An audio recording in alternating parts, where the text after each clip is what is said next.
മധുരമൊക്കെ കഴിക്കാൻ ക്രേവിങ്സ് തോന്നുന്ന സമയത്ത് എളുപ്പത്തിൽ തയ്യാറാക്കാൻ പറ്റുന്നതും എന്നാൽ ടേസ്റ്റ് ഒരു കുറവും ഇല്ലാത്തൊരു അടിപൊളി ആയിട്ടാണല്ലോ കോക്കനട്ട് ലഡു. നല്ല വൈറ്റ് കളറുള്ള നല്ല മൊഞ്ചുള്ള കോക്കനട്ട് ലഡു. അതെങ്ങനെയാണ് തയ്യാറാക്കിയെടുക്കുന്നതെന്ന് കണ്ടാലോ. അപ്പം അതിന് വേണ്ടിയിട്ട് ഒരു പാൻ വെച്ചിട്ട് അതിലേക്ക് 4 ടേബിൾ സ്പൂണ് നെയ്യ് ഒഴിച്ചു കൊടുക്കുന്നുണ്ട്. നെയ്യിന് പകരം നിങ്ങൾക്ക് ബട്ടർ യൂസ് ചെയ്യാം കേട്ടോ. അതിലേക്ക് 4 കപ്പ് ഡെസിക്കേറ്റഡ് കോക്കനട്ട് ആട്ടോ ചേർത്ത് കൊടുക്കുന്നത്. എന്നിട്ട് ആ നെയ്യിലിട്ടിട്ട് ചെറിയ തീയിലിട്ടിട്ട് നന്നായിട്ടൊന്ന് വറുത്തെടുക്കുക. അതിൻ്റെ ഒരു കളറ് ചേഞ്ച് ആവരുത്, സ്മെല്ലൊക്കെ മാറി ഒന്ന് നെരിഞ്ഞ് വരുമല്ലോ, ആ രീതിയിലാക്കി എടുക്കുക. അപ്പോൾ അതങ്ങനെ ആയിട്ടുണ്ട് കേട്ടോ. ഇതിൻ്റെ സ്മെല്ലൊക്കെ ഒരു അടിപൊളി വറുത്ത സ്മെല്ലൊക്കെ ആയിട്ട് വന്നിട്ടുണ്ട്. ചെറിയ തീയിലിട്ട് കൊടുക്കണം, അല്ലെങ്കിൽ പെട്ടെന്ന് കരിഞ്ഞു പോകും. അപ്പോൾ ഈ രീതിയിലാക്കി എടുത്തിട്ടുണ്ട്. ഇനി നമുക്കിതിലേക്ക് ചേർത്ത് കൊടുക്കേണ്ടത് പാലാണ്.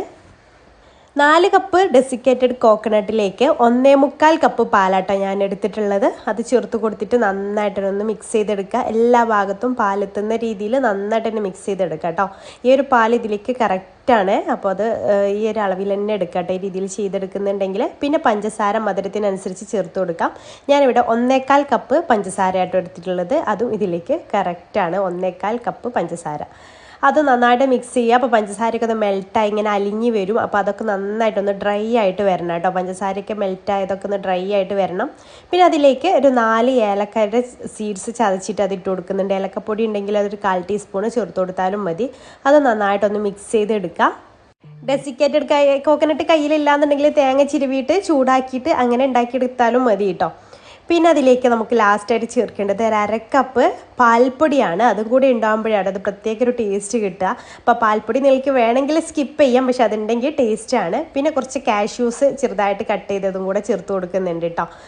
എന്നിട്ട് നന്നായിട്ട് തന്നെ മിക്സ് ചെയ്തെടുക്കുക. ഈ രീതിയിലാക്കി എടുക്കുക കേട്ടോ. നമ്മൾക്കിങ്ങനെ സ്പാച്ചിൽ വെച്ചിട്ട് ഇങ്ങനെ അമർത്തി കൊടുക്കുമ്പോൾ ഈ രീതിയിലായിട്ട് കിട്ടണം. ഈ രീതിയിലാവുമ്പോൾ നമുക്ക് തണുക്കാനായിട്ട് മാറ്റി വെക്കാം. തണുത്തതിന് ശേഷം ഇതുപോലെ നമുക്ക് ബോൾസ് ആക്കിയിട്ട് എടുക്കാം കേട്ടോ. ഓരോന്ന് ഇതുപോലെ നല്ല ക്രാക്സ് വീഴാതെയുള്ള ബോൾസ് ആക്കിയിട്ട് എടുക്കുക. അപ്പോൾ ഈ രീതിയിൽ ഞാൻ ഇത്രയും ബോൾസ് ആക്കി എടുത്തിട്ടുണ്ട്. ഒരു മീഡിയം സൈസിലുള്ള വലുപ്പമായിട്ടാണ്, ചെറിയൊരു നെല്ലിക്ക വലുപ്പത്തിലാണ് ഞാൻ ലഡു ഉണ്ടാക്കി എടുത്തിട്ടുള്ളത്. പിന്നെ നമുക്കിത് വീണ്ടും ഡെസിക്കേറ്റഡ് കോക്കനട്ട് അതിലേക്ക് ഇതൊന്ന് കവർ ചെയ്തെടുക്കാം. എന്നാലേ കാണാനൊരു മൊഞ്ചു കൂടി ഉണ്ടാവുള്ളൂ. ഇപ്പോൾ എല്ലാം ഞാൻ ഇതുപോലെ അത് വെച്ചിട്ടൊന്ന് കവർ ചെയ്തെടുത്തിട്ടുണ്ട്. നല്ല ടേസ്റ്റാണ്. നമ്മൾ ഉണ്ടാക്കിയതിൻ്റെ പിറ്റേ ദിവസം കഴിക്കുമ്പോഴാട്ടോ ഒന്നുകൂടെ സെറ്റായിട്ട് കിട്ടുള്ളൂ. ഉണ്ടാക്കി അന്ന് തന്നെ കഴിക്കുമ്പോൾ അത് ഇങ്ങനെ ഒരു അലിഞ്ഞിട്ടായിരിക്കും ഉണ്ടാവുക. അപ്പോൾ പിറ്റേ ദിവസം കഴിക്കുമ്പോഴാണ് കറക്റ്റ് ഇതുപോലെ സെറ്റായിട്ട് കിട്ടുള്ളൂ. ഇഷ്ടമായാൽ ലൈക്ക് ചെയ്യാനും കമൻറ്റ് ചെയ്യാനും ഫോളോ ചെയ്യാനും മറക്കല്ലേ.